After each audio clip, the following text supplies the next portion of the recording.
Yes, sir. Yeah. Okay, let's get started. Okay, our next topic we talked a little bit about here and there throughout the presentation so far with the retreat. And of course, on Monday we talked about this. And we wanted to cover it in a little bit more detail, had a couple requests to do so, and so that's the purpose of having it here today. I want to lay out a little bit more about the process, how it'll work, who will be involved, why we're doing it, et cetera, in case you get questions about the next 5 to 15 months. So, what is the purpose? Basically, it's to set the course of the city for years to come. We've selected Freeze and Nichols and a team of sub-consultants as our primary facilitator consultant. The other folks involved are Strategic Community Solutions, the Catalyst Group, not the same Catalyst Group, but today's morning, the different Catalyst Group, and Townscape Inc. And when we get to Wendy's part of the presentation, I'm going to have her introduce a couple of folks, at least one. One of the people you work extensively with. What is the plan? Well, basically, these things are essentially a reflection of the community's values and aspirations. What do we want, we the citizens of Lewisville, want it to be like in 2025? So the objective is to try to paint that picture and then try to articulate the steps and the things that need to be done in order to get to that picture. It's a guide for management of growth and change. Our growth and change is substantially different than it was in the 90s. It's more like redevelopment and regrowth than it is the kind of greenfield growth that we used to have. And there's a whole different approach to dealing with that and managing that compared to the way it used to be done. It's a reference point for future decision making, so issues as they're identified and are dealt with by the citizens can be a guide to the way council makes decisions in the future. Something as simple as water rates or the financing mechanisms or the Trash pickup. Service delivery. It can be a wide range of topics that are affected by this, and depending on the degree of I guess the way to put it would be the detail associated with the committee's recommendations, it can help council make those decisions going out into the future. And of course, it's a multi-year community to-do list. What does the community want to accomplish? Who's involved? Basically, the citizens are involved through public events, social media, website surveys, and meetings. A lot of that is what the consultants will be doing. They'll set up a website. Actually, the website's actually already up, isn't it, Wendy? It's ready to go Okay. up as soon as we approve. We'll be soliciting input through a variety of mechanisms going into the future. And Wendy's team will talk a little bit more about this in the future. But the key is to get as many people involved as possible. Not necessarily just the committee, but other folks that might only be able to attend one meeting or just get on a website and express an opinion. The folks who share ideas for the future, help consider diverse viewpoints, help define the vision, and encourage other people to participate. So we want to get as many people involved as possible. And of course, you guys are involved.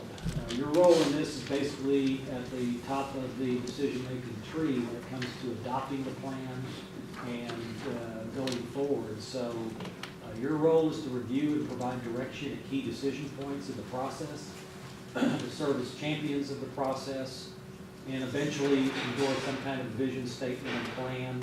And then over time, councils will be responsible for ensuring implementation or possibly changing the plan. Just because you come up with a plan doesn't mean you need to do every single thing in it. And something might change, you might need to adapt that plan. These things are not fixed in concrete. But to the extent that you can get those things done that the citizens want, then that's what your measure is, or metric. You could do them in asphalt. Obviously, the staff is going to be involved in managing the project, coordinating the activities. The consultant will be coordinating logistics of meetings and data flow and information. We'll be assisting with the public outreach and communication aspects of that. It's going to be primarily James doing that. We'll be reviewing the consulting products and recommendations and ideas. We'll be distributing and publishing packets and reports and information. And probably one of the most critical things is to provide historical context to the consultant.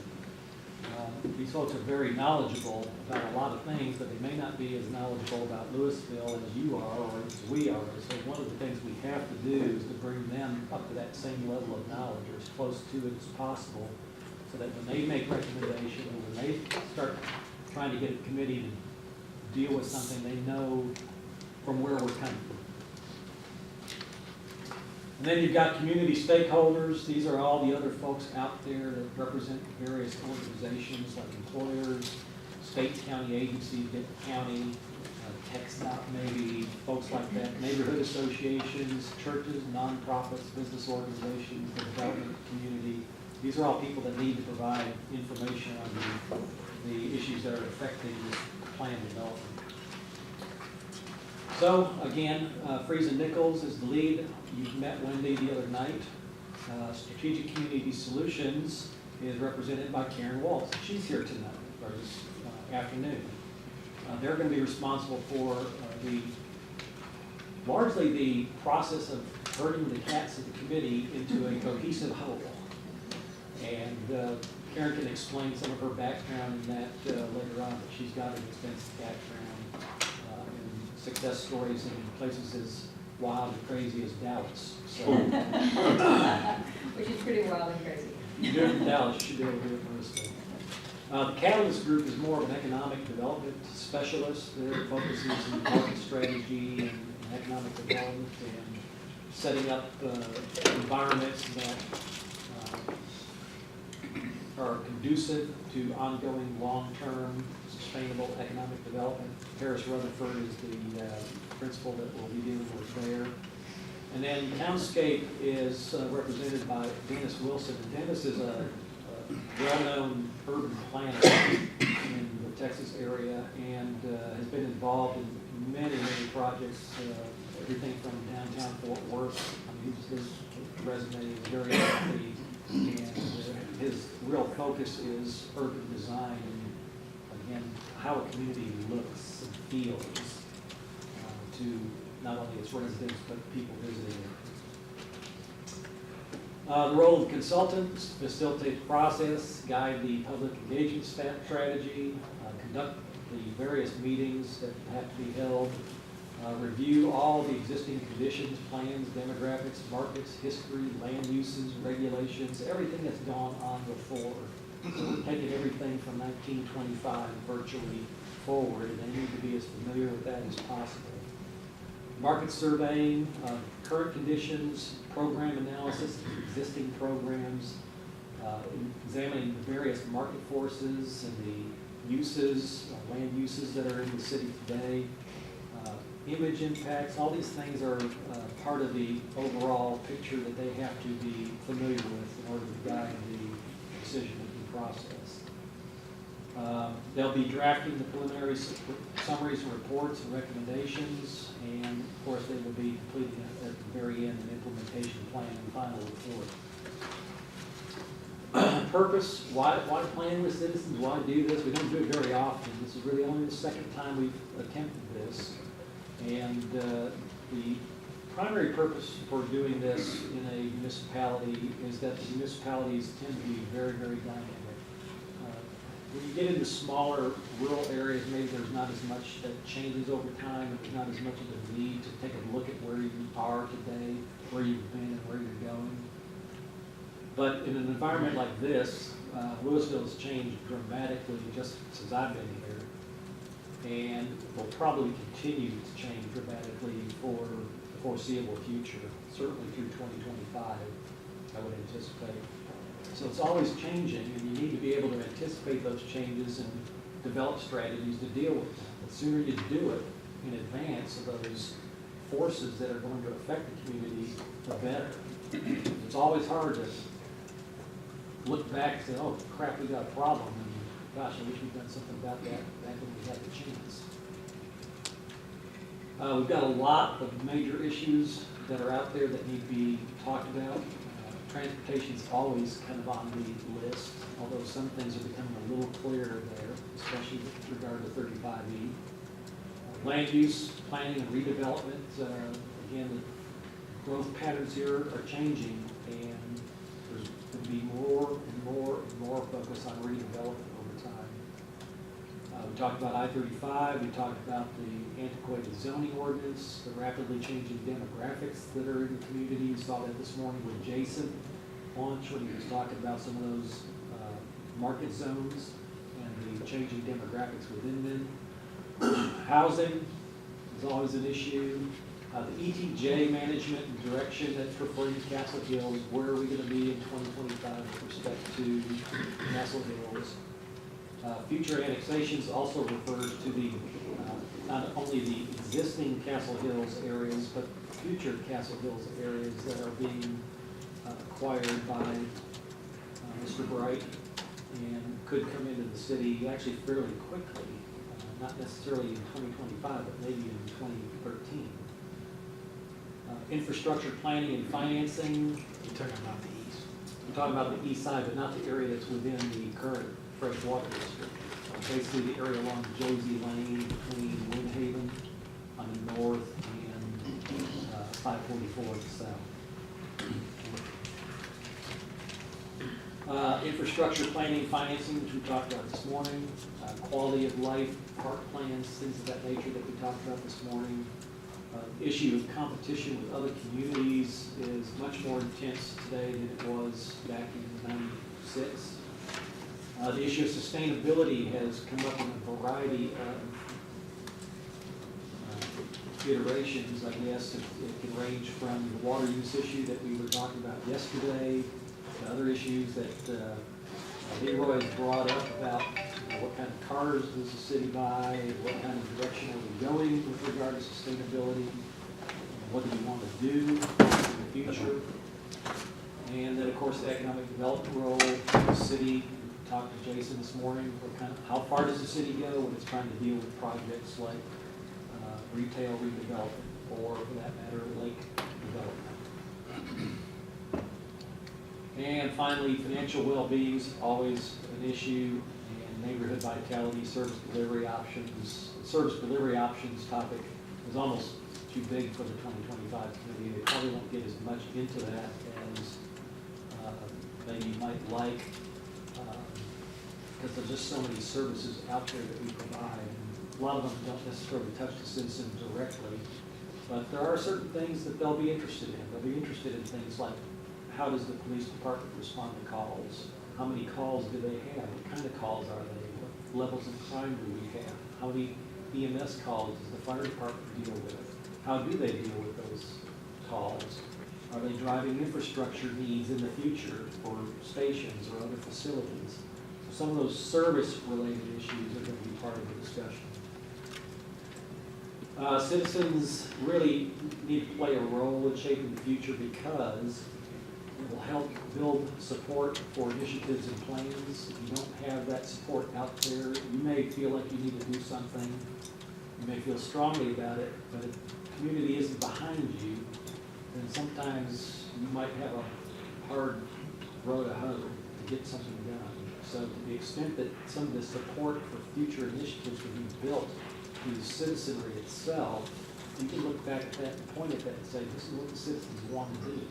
It can help identify and resolve different opinions, and there will be a million opinions in this process. And what you want to try to do is to come to consensus, not necessarily total agreement, but consensus. You can communicate grassroots concerns to you all as leadership, so you hear more about what people are concerned about or what they want to do. And of course, really the bottom line is, when we look at that organizational structure of the city, when I go over that little chart and orientation with y'all, not me at the top, it's not you at the top, it's the citizens at the top of that organizational structure. And so really, it's an opportunity for them to exercise the position that they're at least technically in from the standpoint of the way we have this government set up.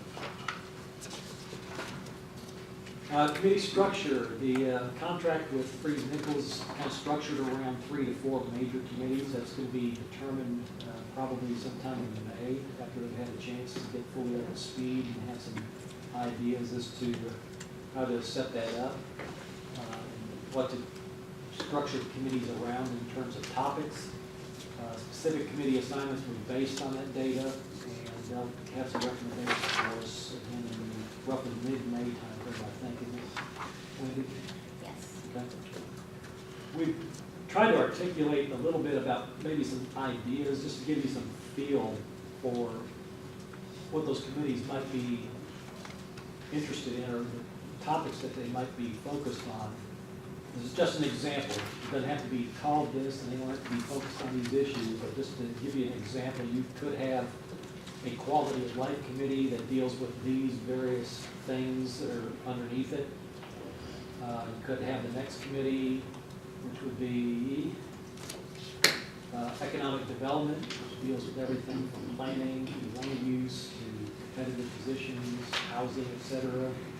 And then the final one could be infrastructure, where you're dealing with some of the issues we were talking about this morning, as well as longer range planning for what needs to be done in the community. A committee like this could almost take on the role of what we've had in the past as a Blue Ribbon Bond Committee or Blue Ribbon Capital Project Committee. Again, those aren't necessarily how you have to set them up. And Wendy and her team will probably have some ideas, and some of that may ebb and flow a little bit before we come back to you in May. And there may be a 4th committee or a 5th committee. We'll see. The more committees you have, and the more meetings they have to have, and then we want to be able to deal with this as effectively as possible and as cost effectively as possible. But if you feel the need to expand the participation, we can do that. We might have to renegotiate elements of the contract with Freeze Nichols to do so. Just some suggestions on the committee membership. Basically, we think that the committee members themselves should be Lewisville residents as much as possible, because they're the ones that are advising, basically. That's not to say that other folks aren't going to be participating in those discussions. There are certainly those constituents that you have that aren't Lewisville residents, but have a stake in what Lewisville is today, what it will be tomorrow. Landowners, developers, the county, and folks like that, school district, etc. So there will be people that need to participate in that, but largely the committee should be as much as possible made up, in our opinion, of Lewisville residents, because they're the ones that are living here. 8 to 10 members per committee. Each committee will probably hold 4 to 5 meetings apiece. Some will be consultant-led, and some, especially on the front end, may be staff-led. Much like our consultants, the committees members are probably not all that well informed on what's going on today. And so staff will probably have to spend at least 1 or 2 meetings trying to bring them up to speed on some very fundamental aspects of what they'll be dealing with. I mentioned the contract will be amended, so we don't anticipate that anytime soon. Okay, next slide. I think it's Wendy's part. So that's kind of my brief introduction. Wendy will kind of give a little bit more detail in the process. We'll bring her stuff up here in a second. Oh, there it is. Thank you. Thank you, Claude. Thanks for the great overview. And there's a few things I want to go into a little bit more detail on, specifically what we're going to be doing through the process, and just introduce you a little bit. That's a great introduction, and some of my stuff I'll breeze through because you covered that very well. For those that I didn't get to say this to the other night at the very brief work session, I really do appreciate working on this plan.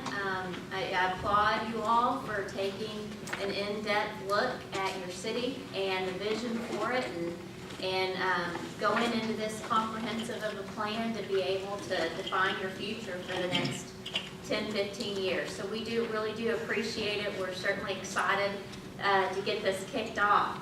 I'm Wendy Chabet, and I'll be the lead planner. I will be the main point of contact for the project. We've got some fantastic team members that are going to be working on this, some urban planners. Our engineers were gonna fold into this. Freeze and Nichols has been blessed to do some work for you in the past in different fronts, and to me, that's just a real advantage, because I like to get all of us together. I do not believe in doing a plan that only fits what the planner's needs, and then you engineers go in and try to implement that and can't quite do it. I really think that it is important for us to work collaboratively.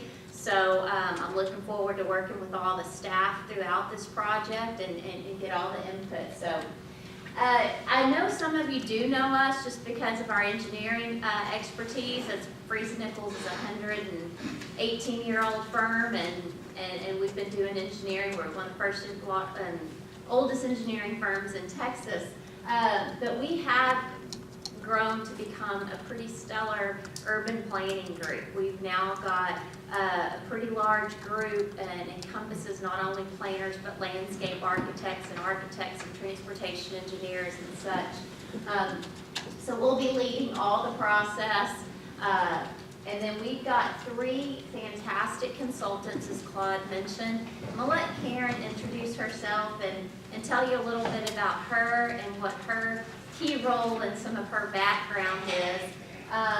Then we've also got Parrish Rutherford, as Claude mentioned, and that's not to be confused with the other catalyst that you just heard from earlier. There's 2 catalysts, and it so happens that they worked together on different projects, and in some ways they overlap a little bit, but in some ways it's very different. And Jason, who I think you've already heard from earlier, Parrish, they've already met.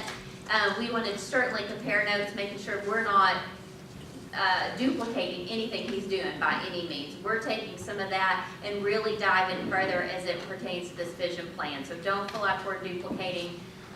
We'll be on top of that. But Paris has done just some incredible development. Some of the best TOD, transit-oriented design, mixed-use developments, really great high-quality developments, certainly that you know around the region and DFW area, he's had a big part of. So he'll be a huge help to that. And then Claude already mentioned Townscape. We are going to be, and this is going to be a very focused effort that we're doing, but once we get all the input, we will be doing a charrette. And charrette, I have to explain this to our engineers sometimes, all it is the workshop. It's mainly just sitting around and really diving into issues where we can come up with some ideas right there on the spot. So that's going to be a real fun 2-day exercise, but there will be some real meat that comes out of that. And that's where Dennis will be helping us out on that project. So Karen, can you tell them a little bit about you? Okay, thanks Wendy, and thank you all. I'm really looking forward to this project. It's going to be an exciting and I think a very effective process for the city, and so I'm looking forward to being part of the team, working with Wendy and with you and with your staff. My background is in a variety of aspects of long-range planning, including strategic planning, comprehensive plans, regional visioning, plan implementation, all those levels, as well as public engagement and consensus building. And I've had the good fortune to work with cities and counties and regions and nonprofits in Texas and around the country for some 35 plus years on projects. And what I find most exciting is working with the community to help them firstly create a vision that really captures their enthusiasm and imagination. Secondly, coming up with something that is strategically focused to start moving from a kind of big picture to something practical. And then thirdly, to see how that gets carried out and help with effective implementation. And so I think the way that this process has been structured will work really well for Lewisville to be able to look at those different steps as we go forward. My involvement with the team will be working obviously with Freeze and Nichols throughout the process. I'll be focusing on some of those strategic issues and structuring the dialogue so that we can come back to you with things that are very effective and practical and not just pie in the sky kinds of things as part of a vision plan. I will also be working on, along with Dennis, designing the charrettes and some of those other workshops to engage the public. I find that it's one thing to get people to come to a meeting and listen to the speakers, and then they go home and maybe you get comments from the few people with the strongest opinions. What I think is much more worthwhile for everyone involved is to structure sessions so that everybody gets engaged, everybody's input gets heard, and the folks who are going to be making the decisions, in this case y'all, have information you can actually do something with. And so I'll be working on those kinds of projects as part of this as we go forward. I have done quite a lot of work in the Dallas-Fort Worth region. Claude mentioned Dallas a little bit ago. I was the director for nearly 10 years of a nonprofit that the business community funded to work with the city, and we worked with the business sector, the community, and the city council on plan and implementation throughout that time. I've managed the project called Vision North Texas, which is basically an effort for our whole 16-county region to figure out how to handle all the growth that we expect to be coming to this area. I've done lots of different city council strategic planning sessions, plan implementation of corridors, and lots and lots and lots of different kinds of workshops for public processes. So I'm really delighted to have an opportunity to work with y'all, and I look forward to their process as we go forward. All right, thank you. So let me talk a little bit, just expand on a few things that Claude said in terms of our project and our process. There is going to be a lot of meetings coming up. I think all in all, we've got about 25 different meetings with different people throughout the plan over the next year and a half. So I think you'll probably see me about once a month in some form or fashion. And that's working with staff, with citizens, with stakeholders, with you all here on council, and a variety of different components. And I won't go through some of this other stuff because I think Claude covered that well, is what we're doing. Here is everything that he said and what our scope spells out, and try to put it in a graphic format so you get a little bit of an idea of how the overall process goes. Here we are right here in February at the council retreat. What we're going to be doing next month is we'll be having a kickoff where we want to get all of the staff together and the key department leaders and really going through in detail what we're going to need from each one of those departments. We'll also be going on a site tour. Nick and Don are going to be driving us around all of Lewisville and pointing out issues that we need to be aware of. I mean, we're all from this area, and so we have a pretty good knowledge of it, but there's still a lot of detail that we want to look at. So we'll be doing that in March. In April, we're going to be preparing for a town hall. And May 16th, I believe, is our date that we've set for this, unless there's any major conflicts, where we are going to have a big town hall. And this is a big deal because we want to get a lot of input at this. And we expect to send out invitations and water bills and publicize it on websites, and we want the council and all potential committee members that we're starting to think about might be good committee members to be a part of this. We want to get the message out there to residents and so on. This is going to be, and this is what Karen will help us design. We're going to have it in the Arts Center. So we'll be taking the auditorium, we'll have some breakout sessions and such. So May 16th is the day that we're targeting for that. Before then, some of the things that we've got to do is start getting the public aware that Lewisville is taking on this Vision 2025 plan. So as Claude mentioned, we have put together a website, so we'll be starting to get that information out.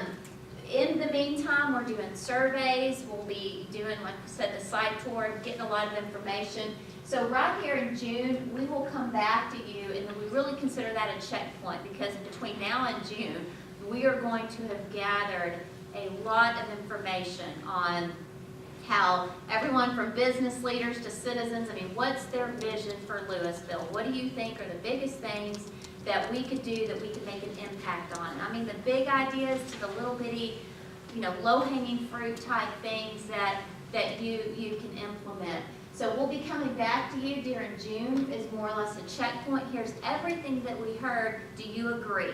What else do you think that we need to accomplish? And so then we'll be working through July to October, and this is when the committee meetings will be taking place, as Claude mentioned.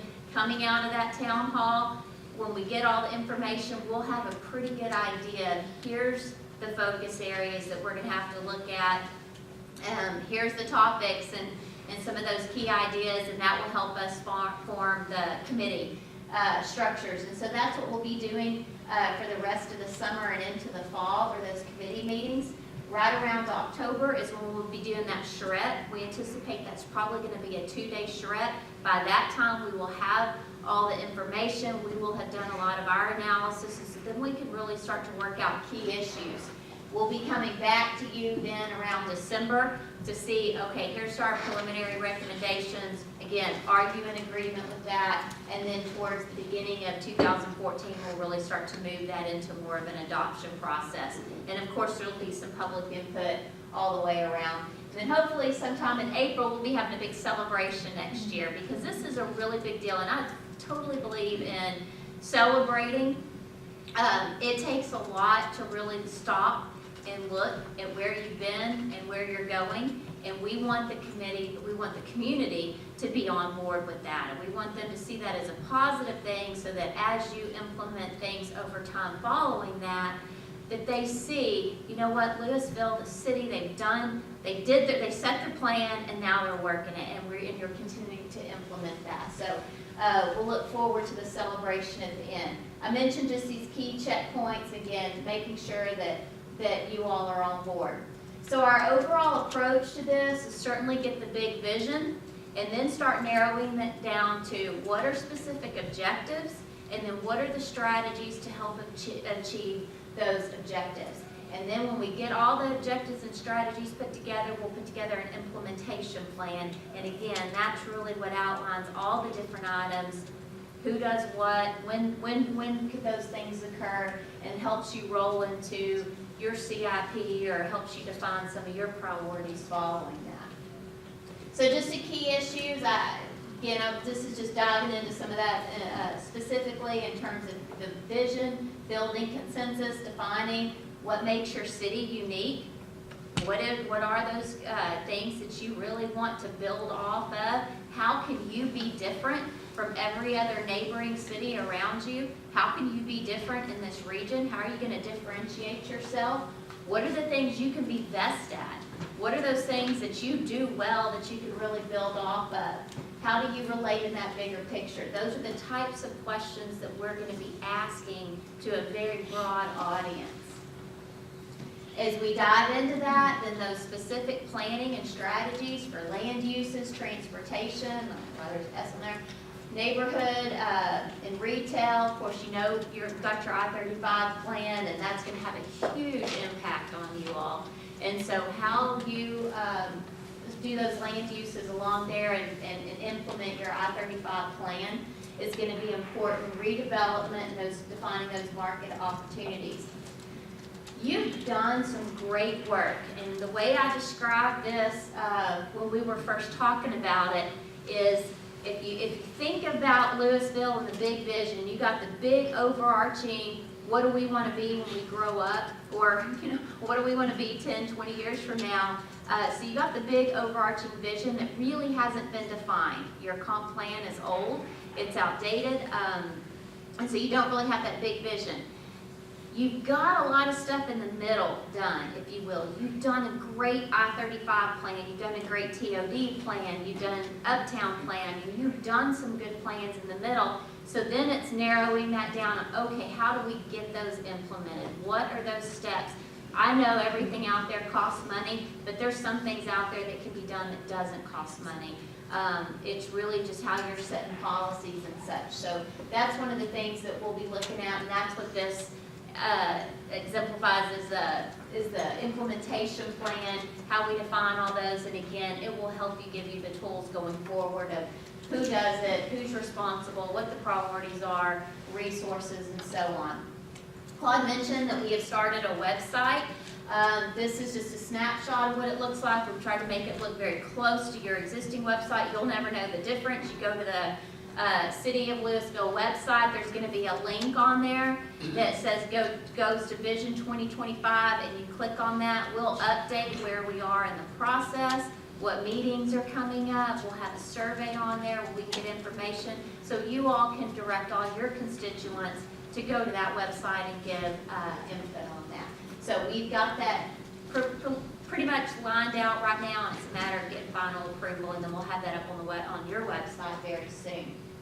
So I'm going to be quiet real quick. I would like to just take a few more minutes and just ask you all, if you don't mind, just ask the council, what's the one thing that you hope to get out of it? I always like to ask one of you go, if you get one thing out of this, if we can accomplish one thing, what is that? What's your number one issue? So there's two questions here. One, what do you hope to get out of the plan?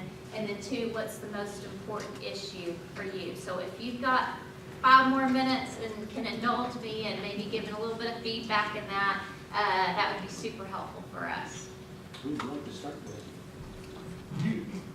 Oh, I'm not so she's wanted from council. Yeah, but we give Yes. you direction. We want you to start. Any other questions?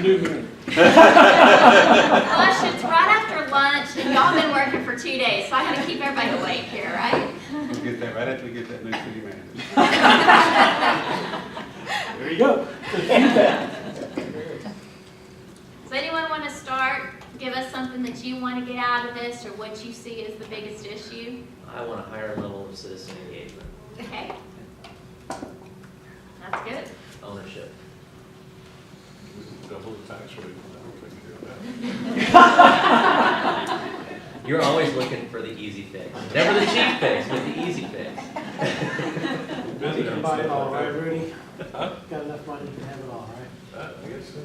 TJ's touched on a topic that has been kind of a historical area of concern. Lewisville's different, as you know, and some communities have lesser or greater degrees of public participation. Historically, we seem to be coming more on the lesser side. I think that's maybe where he's coming from. You can articulate that how you want, but I'm just kind of What was jumping his in idea? there. I was joking. Hard to laugh. Huh? What was his idea? To have more citizen engagement. More citizen engagement. I didn't hear what he said. When I Yeah. heard the giggles, I thought it was a joke. So. No, I think that's very important, because again, it makes it challenging for you all as council and staff and everybody else to try to guess what your citizens want, and to implement things that you feel are important to them. You know, you're all elected to do the best you can, but I think that's a very important deal. And so, and that was made clear to us, is that that's really one of the key efforts in this, is we want to engage. And the most important thing you said is we want them to have ownership. We want them to feel like they've been engaged, they've given input, you've heard them, and they have some ownership in this plan. That's good. And one of the interesting topics that came up back in the old committee was how to engage the neighborhoods and things like that don't have the underlying structure of an association. Sometimes they are in more modern communities, and development's been more recent. They have a homeowners association that actually has dues, and so it has a structure there that tends to create an environment where that input is provided fairly regularly. And Jason mentioned it this morning about Richardson and some of the homeowners associations that regularly provide input to the council there. We don't have that. We have very few of those types of organizations. So what do you do to replace that, or get the input that you want to get without it? And that's really an interesting issue, because I think in some communities, there is a great level of cooperation with the neighborhood associations and the city councils and the city staff. In some places, as you're describing, there really isn't that level of interaction, and so people don't have that kind of involvement in their community as much as you might like. And I think one thing about a process like this is it creates a vehicle for people to get involved in a different way, and for you to then have them connected with you more than just when there's one specific issue or activity that someone's involved with. So we'll be trying to design these things so that it brings those people into the process, and out of that may come some recommendations for more continuing engagement and involvement like that.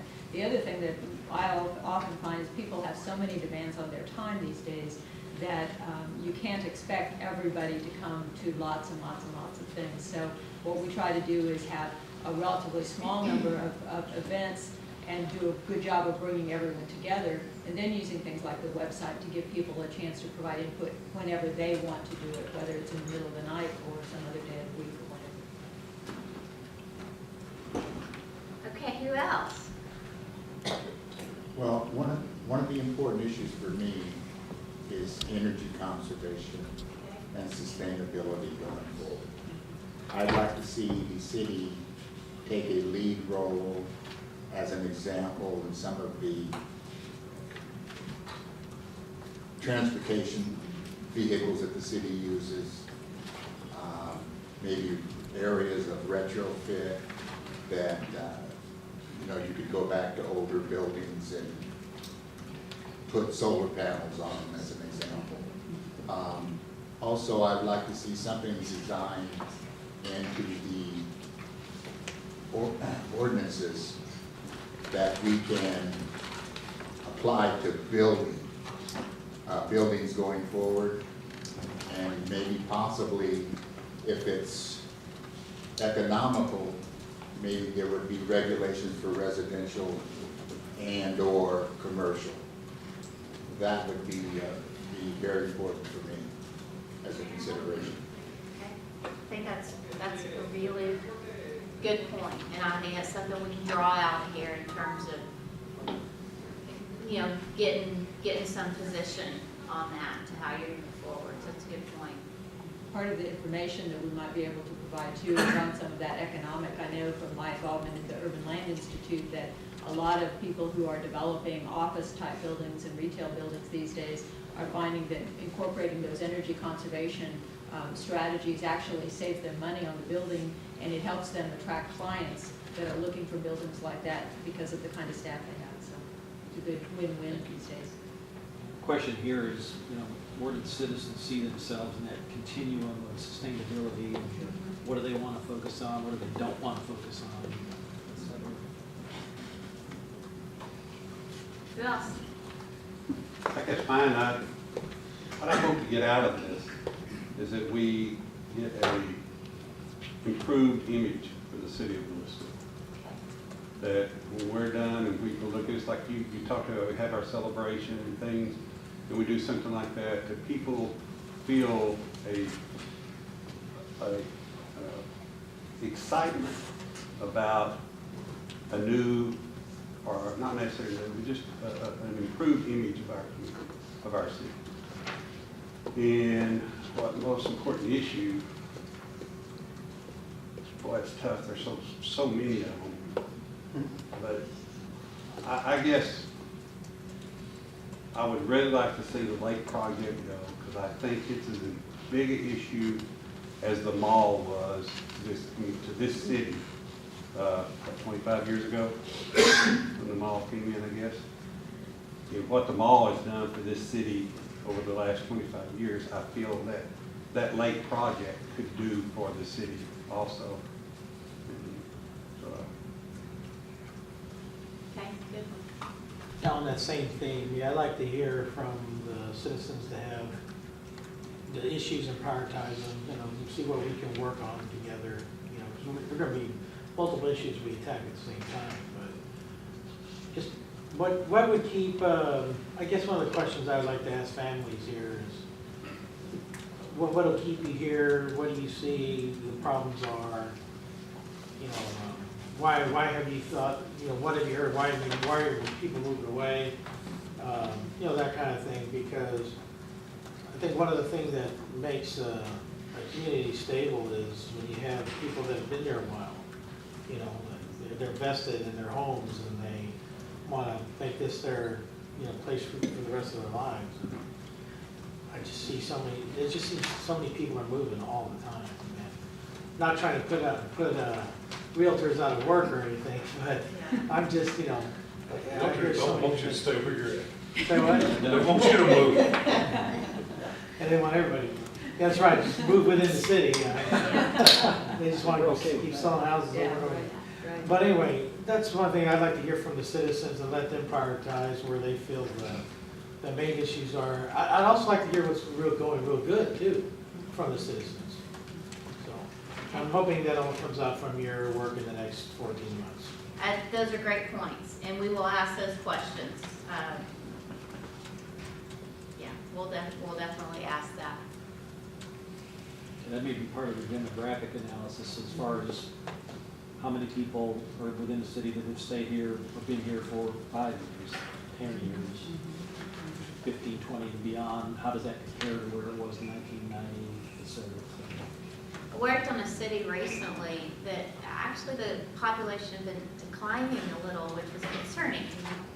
Yeah, so much growth in that area. And when we really drilled down to the citizens of why don't you love your city, it was all about, everybody just talked about it negative. They even the people who lived there loved it. They're like, oh yeah, Lewisville, or I mean, it was just the way they said it, that it's like everybody just had this kind of feeling that it's not the place to be. And so, I mean, and this is why I say, when we look at low-hanging fruit, this doesn't cost you anything to go out and do, really get everybody talking word of mouth. Lewisville's planning great things. They are doing some great, exciting things. They've got a vision. They're working on this. It's all about building that pride, and sometimes that's all you need. Right. That's the best outcome of something like this, and sometimes it's very worth it. And Right, don't the worry, image- you'll the have more image that of comes the out of it. Right, the image of the city, not the negativity. I Right. get that 100%. Well, and I think that also relates to the comment that was made a minute ago about why do people stay here, or what might make them move around. Because I know in other communities where I've worked, sometimes it's a great place as a family situation, but when I become an empty nester, maybe there's not so much here for me. Or in some communities where I've worked, people say, well, our kids can't afford to live here, and they can't find any jobs here, so they won't come back home again. And the answers to those kinds of questions really can help you figure out where you want your priorities, what you want to make Lewisville distinctive about, and then how you communicate that. And I think that's going to be one of the advantages with our team, because we've got the collaboration between not only Freeze Nichols and myself, but Paris Rutherford and his firm, and their ability to look at those market questions, I think will help us focus on some of those answers. Some other ideas? Oh, No. what you particularly want? I already told you. So, on to me. What I hope to get out of this plan, I'd like to find out what citizens believe the issues are of the city, but more importantly, what they think the solutions are, and obviously that's the direction it's intended to go. And at the same time, I hope they learn more about what issues there are in the city that aren't so apparent to them, but they are just as important, and what some of the constraints are to solving those issues. And when it all falls out at the end, more citizen involvement in the solutions, not always expecting City Hall to be the fix. Right. Because City Hall can't always be the fix, either because it's ineffective, or it's not cost effective, or the money's simply not there. So that would be my hope of what I get out of the plan. As far as most important issues to me, aging neighborhoods, aging infrastructure, changing demographic, and at the same time, a substantial part of the city that has yet to be built out. Those are all moving in different directions. I mean, if all our problems sort of moved in one direction, it certainly would make You got solutions two a lot very simpler. different things. Yeah. you got But they some don't, balance. they move in very different directions. And the same thing, I mean, aging neighborhoods, we also have aging retail, so same thing on the commercial side. Okay. And the changing demographic affects that retail too. So those are my issues. Okay. Well, thank you very much. It's really short list of your issues. I think that was about 4 or 5 issues, but that's all right. Well, that's the point though, Yeah. is that I can't give you one because it's like a matrix of problems and they don't all come together at one point. In some instances, they're at cross purposes. So. Okay. Anyone else? The role of economic development. Okay. I've got a couple of questions for you. I do too. Oh, ready? Ruth, What's that? you got some? Huh? Transportation money, I would like to say it's not about where I want this to go. Just because people holler the loudest doesn't mean that's what everybody wants. That's just a comment to be said out there. From the HOA groups to political groups to education groups. And just because they come in mass doesn't mean that represents everybody. Sometimes it's the least voice that isn't the best idea.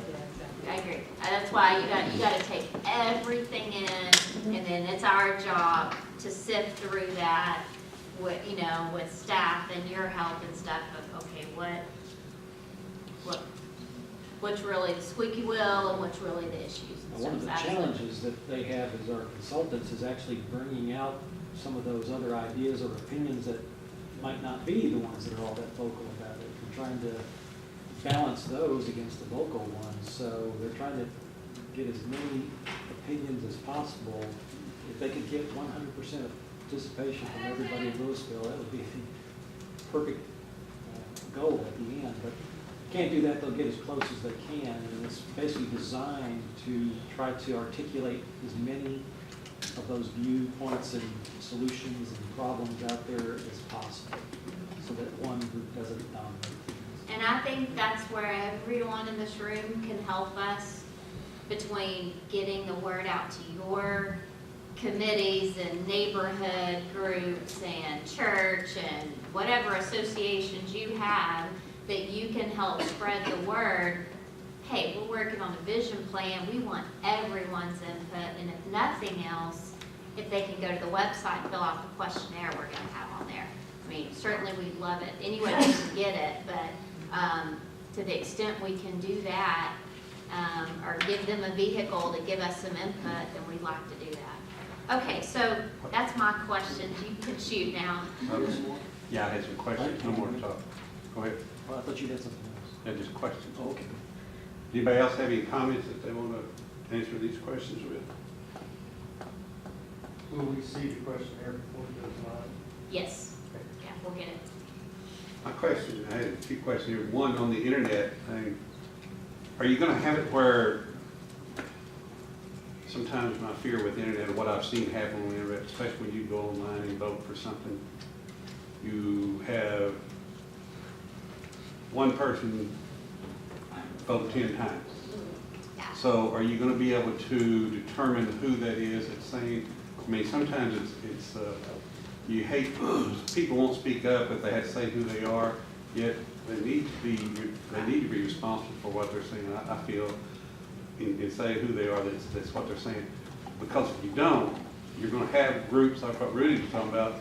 They'll get 20 people to go online and fill this thing out and say all the same thing, and then it's not getting a true representation of the deal. So No, we completely concur with that. We will have it set up to where you have to go in, and that's part of the reason it's something Freeze Nichols does that we set up, because you'll have to go in and enter an email address. It's not because we need it, keep it, do anything with it. It's just so that we don't have the same person going in over and over. And we have a way of telling, okay, if we start getting the same, same thing, name or something that's popping up a bunch or something like that. I mean, it's not completely 100% foolproof, but it's enough to where we can see how, what's going in there. And it's worked well. We're able to we can slice and dice the information, because there'll be a few questions in there, just general demographic information, just so that we can help break it down to, okay, 30% of the people under 35, they're liking these things, and then you're starting to see the issues. So, I mean, there's a few questions between age, and again, that's only just helped to break it down the information. And to that, I guess my thought would it be helpful for us to develop posters that we could put up in various locations throughout the city? They don't have to be big, huge, fancy posters.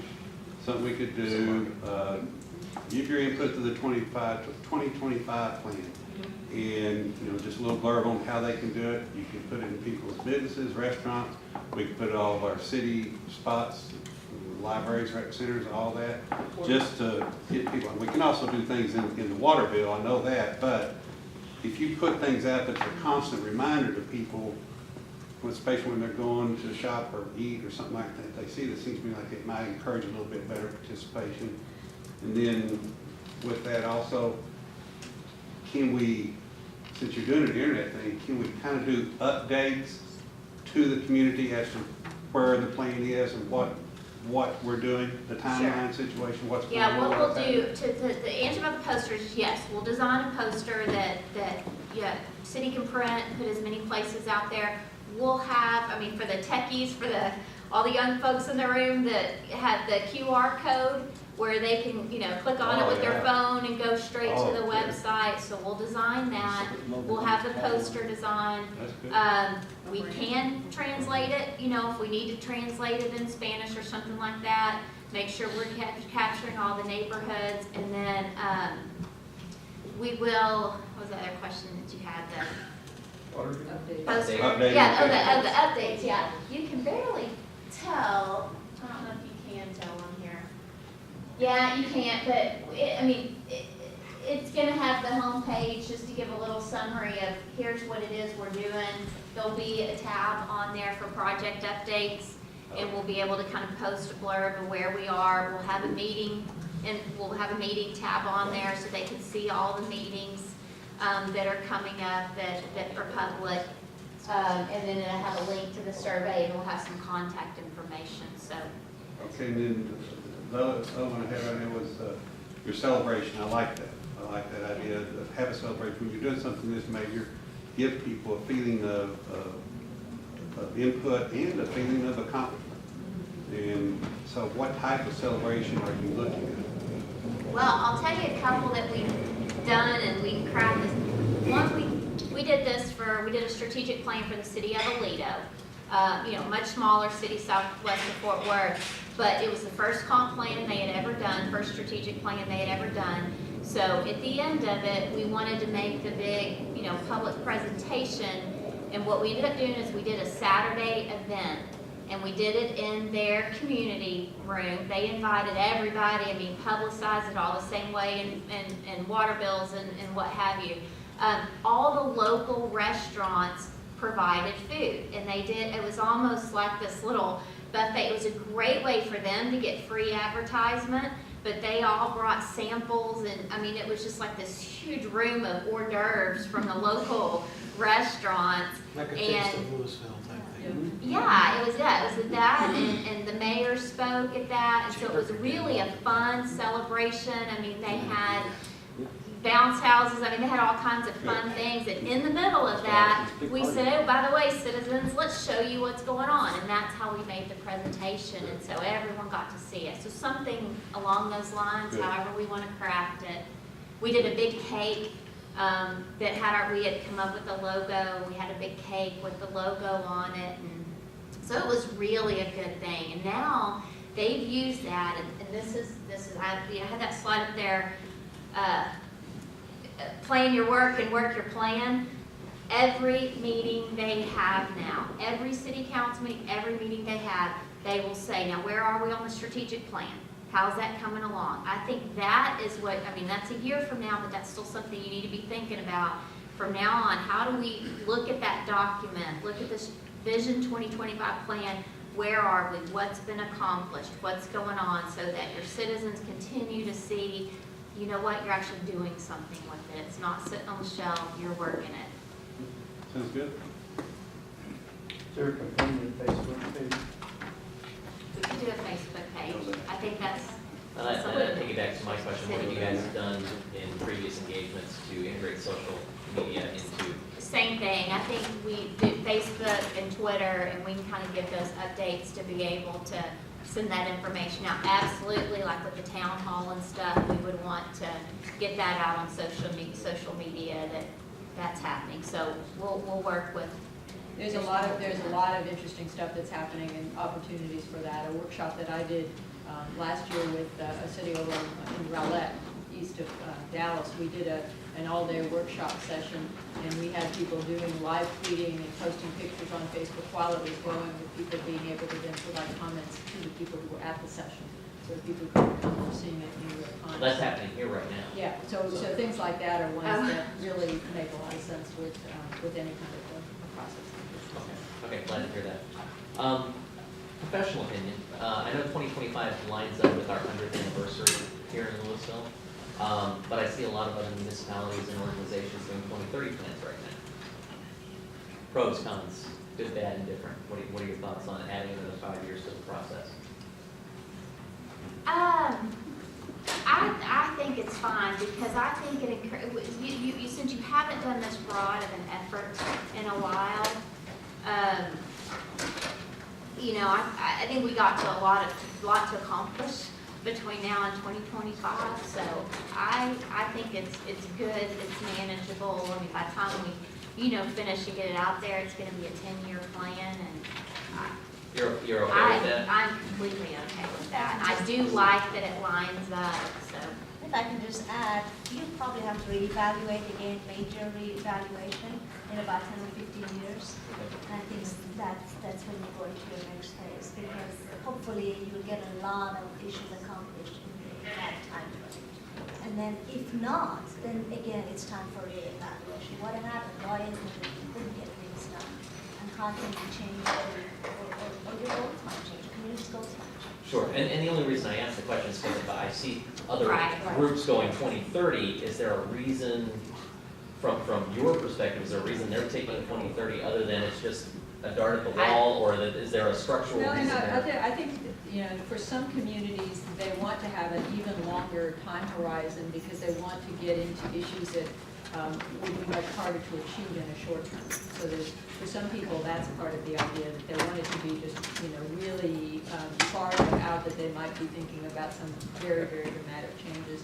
There are also, in a number of cases, infrastructure issues that are the priority that take a long time. So, for instance, water, the state water planning is well beyond that now. The region's mobility planning is 2035. And so sometimes when those are the biggest issues, it makes sense to tie to those kinds of dates.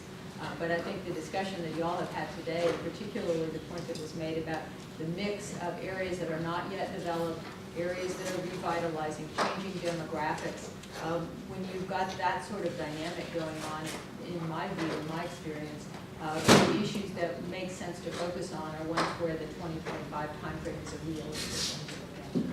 Thank you. That's what I was kind of looking for. You guys having more expertise on that. The other aspect from council standpoint, maybe I mentioned this to TJ, we thought 2025 was an interesting date target because it happened to coincide with the 100th anniversary of Lewisville as an incorporated city. Sure. So psychologically, it's your 100-year anniversary. What do you want the city to look like on your 100-year anniversary? And if that strengthens it, great. By the same token, if the professionals came back to me and said, you know what, we really need a 13-year plan and you need to do it 2028, and that's what works best, then I'm good with that. I think it makes perfect sense, and I think, again, going forward in the 10 years, you're continuing to refer to that, then what an awesome celebration. That'll be 10 years to say, look at what we've done in the last, 10 years, or celebrating that. That helps a lot. So is there anything at the end of this that prevents you from taking the committee members that have worked on this for a week and saying, now, this is not as formal, but tell us what you think 10 years beyond that is we're going to be worried about. And don't try to shred it, don't try to prioritize it, just collect it. Right. I am so glad you asked that, because one of the points that I want to make, and again, we've got some time, but the best plans I've ever been a part of are those that have taken the committees that will come out of this, and they've kept those together, and they've continued to work through the years and going back and reassessing that. And I'll give you an example of one we're working on right now. It's downtown Fort Worth. I did their strategic plan 10 years ago, put together an implementation plan, and those committees, we had an urban design committee, a transportation committee, housing committee. I mean, we had certain components those committees have worked, because I've been a part of a couple of them for the last 10 years. They've met, I mean, not every month or two, but, you know, at least quarterly. And as issues come up, then they've met, and it's just been, okay, what are new issues? Do we still agree? Does this match? How do we implement that? And they follow those types of things through. And it, you know, it's worked. And so now 10 years later, it's like we're going back and reevaluating the whole thing and establishing that. And those people come and go, but I think the idea of, you know, keeping progress going, that's what brings the value into this. I mean, you're putting money into this thing now, and that's what helps continue that value and continue to look at how things move forward. It gets done. Does that help you? In the process, you will be going back to the 2010 plan for review of some of those items. Yes. Yes. Yeah, in fact, we're going to be looking at that, and Nika's given us a bunch of different, I mean, a lot of the different documents and things that you've done, and we'll be using that as a starting point, doing a summary of all that, so. You mentioned downtown Fort Worth. Do you know, did Fort Worth do any, did they do anything, a plan like this for their hospital district that they totally redone down there now, or is that just something that developers do? They did.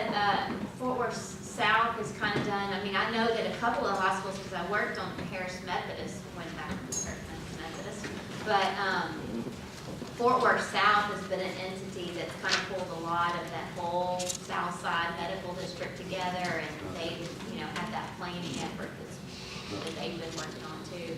The other thing that Fort Worth has done that I think is a really great example is they have an overall comprehensive plan for their city. And a number of years ago, then they started, out of that, they identified what they call urban villages.